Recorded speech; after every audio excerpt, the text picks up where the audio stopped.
Audio Jungle.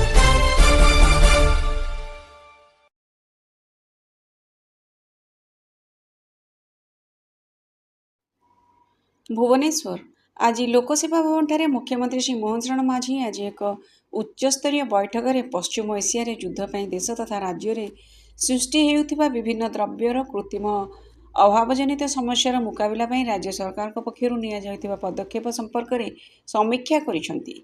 समीक्षार जणाଯାଇଛି जे राज्य में आवश्यकता अनुसार पेट्रोलियम गैस और अन्य सामग्री मौजूद अछि।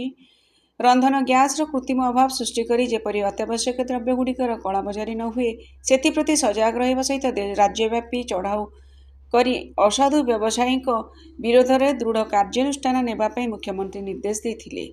रवि ऋतु चाष यथेष्ट सार मौजूद रखा मुख्यमंत्री गुरुत्वारोप करते।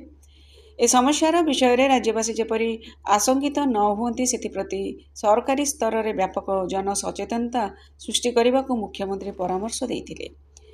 सूचनायोग्य जे पेट्रोल और पेट्रोलियम सामग्री तथा एलपीजी पाई भारत विभिन्न गल्फ देश मानक उपरे निर्भर करिथाए। पश्चिम एशिया रे युद्ध परिस्थिति पाई उभय पेट्रोल और एलपीजी उपरे यार प्रभाव पड़िबार आशंका सृष्टि होईछि। राज्य में एसबू सामग्री उपलब्धता और बंटन व्यवस्था को दृष्टि रखी आज मुख्यमंत्री बैठक डाकी। मुख्यमंत्री शासन सचिव राज्य सरकार पक्षर यही समस्यार मुकाबला नि पदक्षेप संपर्क में सविस्तृत विवरणी रखिते। बैठक में पेट्रोल रंधन गैस सार जोगाण जेपरी अब्याहत रही संपर्क में विस्तृत भाव में आलोचना होता।